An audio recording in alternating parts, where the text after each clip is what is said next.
Sabe, nesse exato momento, uma guerra silenciosa está acontecendo dentro do nosso corpo. Hoje, a gente vai mergulhar fundo no sofisticado sistema de defesa que nos protege de invasores virais. É uma verdadeira história de vigilância, de batalha e de memória, que acontece a cada segundo das nossas vidas.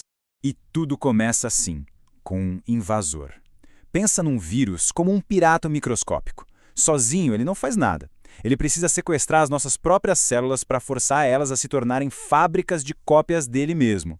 Essa imagem mostra justamente esse primeiro contato, esse momento tão perigoso. Para a gente entender como essa guerra interna funciona, nosso roteiro vai ter 6 partes. Primeiro, a gente fala da ameaça. Depois, da resposta imediata, seguida pelo alarme. Aí, vem as forças especiais, as armas específicas e, para fechar com chave de ouro, a memória da batalha. Então, vamos lá. Primeira parte da nossa história. O foco aqui é total no antagonista, no vilão, o vírus. Olha só, o problema fundamental é o seguinte: um vírus por si só é praticamente inerte. Ele só ganha vida, por assim dizer, quando invade uma das nossas células e assume o controle de tudo.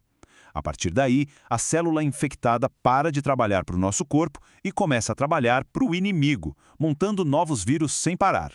Mas é claro que o corpo não fica só assistindo a essa invasão de braços cruzados. Assim que a presença do invasor é detectada, uma reação super rápida e intensa é disparada.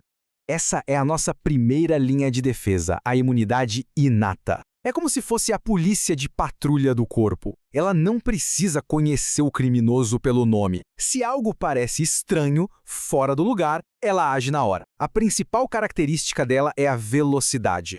E quem são esses policiais da linha de frente? Um dos principais são os macrófagos. E o nome já entrega tudo, né? Significa grandes comedores. Eles são como sentinelas, patrulhando os tecidos do corpo em busca de qualquer coisa que não deveria estar ali. E o processo, que se chama fagocitose, é elegantemente brutal. Primeiro, o macrófago identifica e engole o invasor. Depois, prende ele numa bolha lá dentro e o bombardeia com enzimas digestivas até destruir tudo. Mas a parte mais genial vem agora, no 6º passo. Ele pega pedacinhos do inimigo derrotado e exibe na sua superfície, como se fosse um troféu. E ao fazer isso, o macrófago deixa de ser um simples soldado para virar um mensageiro, alertando o resto do sistema imune. Ok, os macrófagos são ótimos contra inimigos que estão do lado de fora das células. Mas os vírus são espertos, eles se escondem lá dentro. Para resolver isso, a imunidade inata tem uma tropa especializada, as células Natural Killer, as famosas NK. O trabalho delas é patrulhar e procurar por células do nosso próprio corpo que estão agindo de forma estranha, ou seja, aquelas que foram transformadas em fábricas de vírus, e eliminá-las.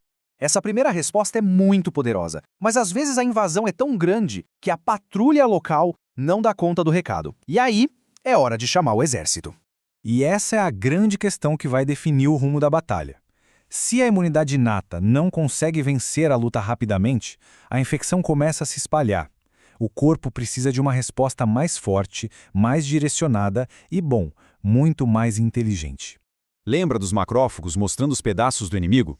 Então, eles, junto com outras células chamadas dendríticas, viajam até os centros de comando do sistema imune, os gânglios linfáticos. Lá, eles apresentam esses fragmentos do vírus para finalmente ativar a próxima fase da defesa, as forças de elite. E agora sim, vamos conhecer as forças especiais do corpo, as células T. É nesse momento que a batalha se torna altamente específica e poderosa. Estamos falando da imunidade adquirida ou adaptativa. Se a imunidade inata era a polícia de rua, a adquirida é o serviço de inteligência e as forças especiais, tudo junto. Ela demora um pouco mais para entrar em ação no primeiro contato porque precisa aprender sobre o novo inimigo, mas a sua resposta é cirúrgica e, o mais importante, ela cria uma memória para o futuro. E nesse exército de elite, a gente tem 2 papéis principais. Primeiro, as células TCD4+, as auxiliares. Pense nelas como as generais. Elas não disparam as armas, mas dão as ordens, liberando sinais químicos que orquestram toda a resposta. E depois temos as células TCD8+, as citotóxicas. Essas são a infantaria de elite. A missão delas é bem clara: encontrar as nossas células que foram infectadas, as traidoras, e eliminá-las uma a uma. Mas eliminar as células infectadas é só metade da batalha. O corpo também precisa neutralizar os vírus que estão circulando livremente, antes que eles consigam infectar novas células. É aqui que, sob o comando das células T auxiliares, outro tipo de soldado entra em cena, a célula B. Uma vez ativada, ela se multiplica freneticamente e se transforma numa verdadeira usina de produção de armas, o plasmócito. E a arma que ele produz é uma das mais elegantes da biologia, o anticorpo. Existem vários tipos de anticorpos, mas os mais eficientes contra vírus são os chamados anticorpos neutralizantes. Eles são como mísseis teleguiados, projetados sob medida para um único alvo. A função deles é se prender ao vírus de uma forma que o impede fisicamente de se conectar às nossas células. E essa imagem ilustra a diferença de forma brilhante. À esquerda, o anticorpo não neutralizante marca uma célula que já foi infectada para sinalizar que ela precisa ser destruída. É útil, mas reativo. Agora, à direita, a gente vê a beleza da estratégia. Os anticorpos neutralizantes cercam o vírus, cobrindo as partes que ele usaria para invadir uma célula. A ameaça é neutralizada no ar, antes mesmo de chegar ao alvo. Depois de uma luta intensa, o corpo vence. A infecção é controlada. Mas o trabalho do sistema imunológico não para por aí. Agora, ele começa a se preparar para o futuro. O ponto crucial aqui é que a imunidade adquirida tem memória. Ela nunca esquece um rosto. E essa capacidade, a memória imunológica, é o que nos protege de ficar doentes com o mesmo patógeno de novo e de novo. E como ele faz isso? Uma pequena parte das células T e B que lutaram na batalha não morre. Elas se transformam em células de memória e continuam circulando pelo corpo por anos, às vezes por uma vida inteira. São como veteranos de guerra que guardam o conhecimento para treinar os novos recrutas instantaneamente, caso mesmo o inimigo apareça de novo. E isso tudo nos leva a uma questão final e muito poderosa.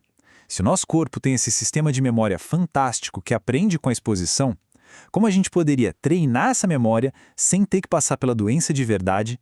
Como a gente pode, essencialmente, dar ao nosso sistema imunológico a foto do criminoso antes que o crime aconteça? A resposta para essa pergunta é a base de uma das maiores conquistas da história da medicina.